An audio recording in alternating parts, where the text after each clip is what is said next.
welcome to Exploring the Holos. Today we're going to be installing the tire minders, and I apologize if you think that this is going to be a whole installation video. I do have the unit installed in my truck. I'm going to try to go through the programming of each one of the tire modules sensors, and yeah, let's get after it. Here I have the sensors that I already took off last fall off the old trailer, and first step I want to do is make sure that the tire pressure on all these tires is the same and up to what it's supposed to be before installing these, because once you have them pumped up, it's kind of hard to take these off and put them back on. They have a little lock nut to keep them from flying off while you're driving, and so let's get pumping them up first. I'm going to be using my little handy dandy Ryobi pump. This works great for tires and air mattresses.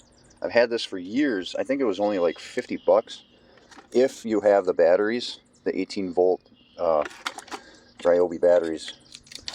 So we're going to set this up for 50 pounds.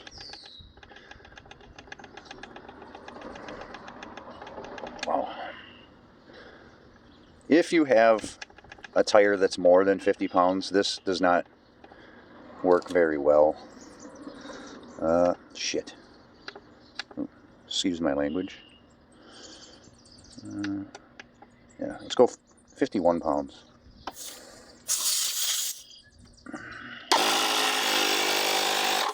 Uh-oh, see.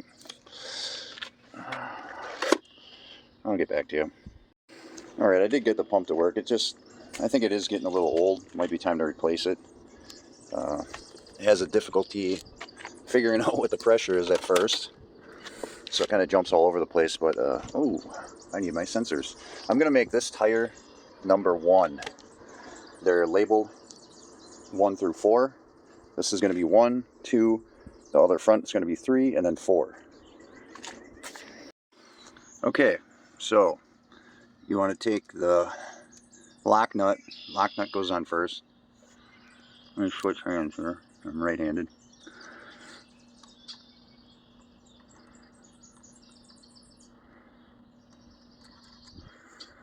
Doesn't have to be all the way on there.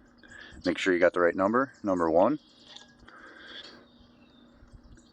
Screw it on there quite quickly. The batteries for these are located inside this black cap. You see how it's got a rough edge here and a kind of a knurled edge here. You can separate them, and then there's like a little watch battery or whatever. So then you want to spin the lock nut back up towards this. Then you take your handy dandy 1/2-inch wrench. This one is a little difficult because the one that they send you with the unit when you buy it has a little more of a curve on it to make it easier. But I think I left that on the side of the road last time we changed a tire, so I'll be putting this phone down now so I can use both my hands. Okay, so that one's done.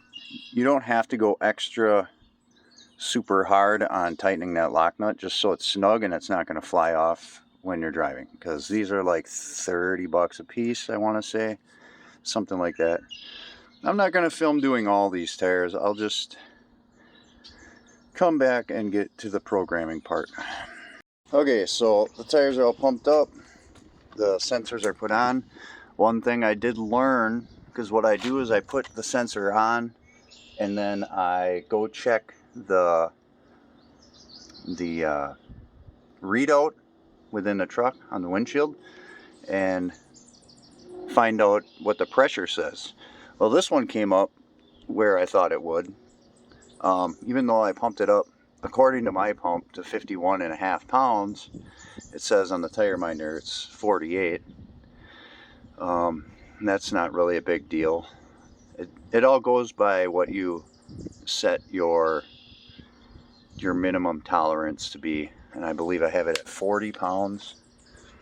But what surprised me was I was going to make this number 2, but it's already programmed in there for this tire to be number 4. Look at little spider.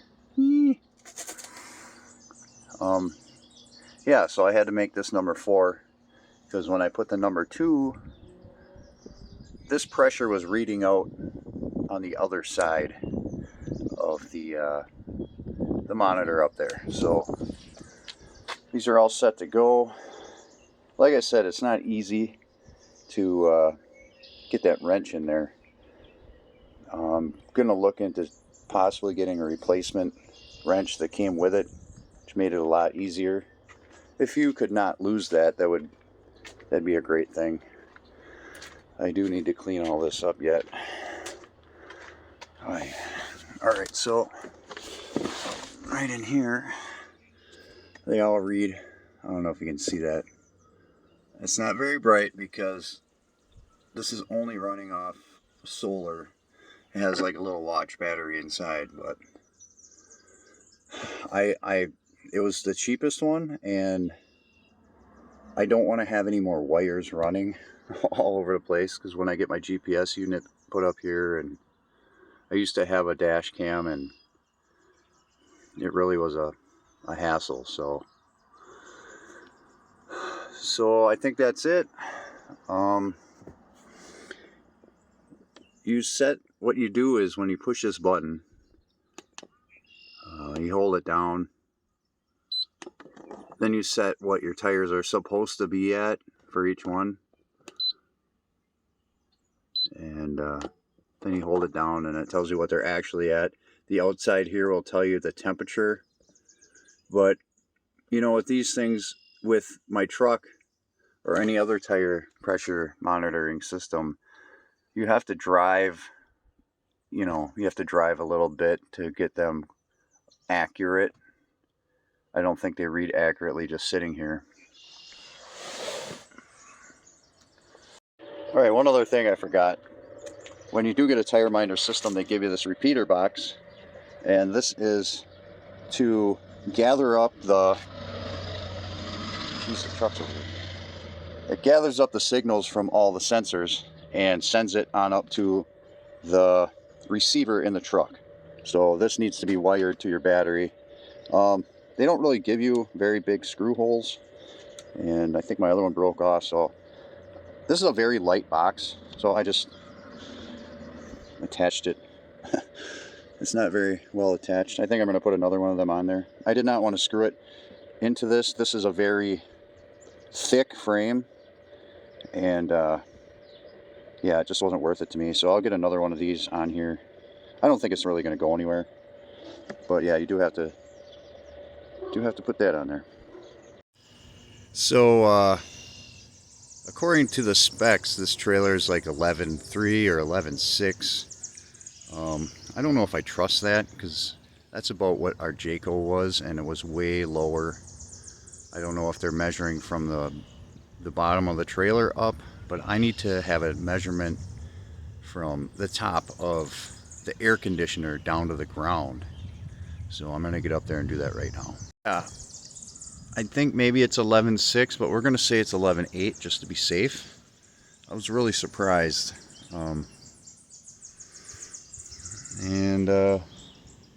Yeah, I think maybe in the future, when we build out this solar, they have these roof rails right here.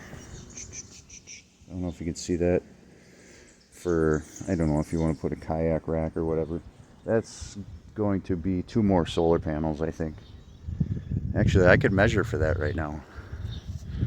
Oh, I can't see anything. It's kind of cloudy, but I can't even see. All right, I'm going to measure for that, and then I'll get back to you. Oh, the other issue I do have is this ladder, man. I know they don't want kids climbing up there, but Jesus, my knees don't bend, and I'm kind of old. I mean, if somebody was older than me, I don't see how they would use that ladder. I mean, this trailer is high, so like you have to step on this first, and then to make that step to that step is extreme. I mean, it's twice as much from that to that. So I had to step on my brand new wonderful tire cover here. I guess it is what it is. Our other one didn't even have a ladder, so I do want to be getting on the roof a little bit more often with this one since it's a little more expensive. And there's plenty of room for those 2 more panels up there, so that'll be good. I don't think we need more than 3.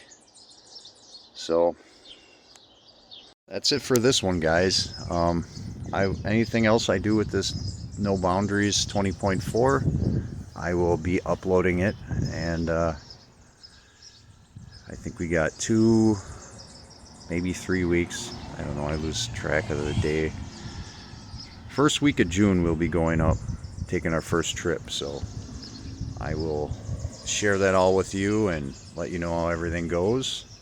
That's going to be the shakedown. I wanted to do something before then, but I just have been working a lot. So,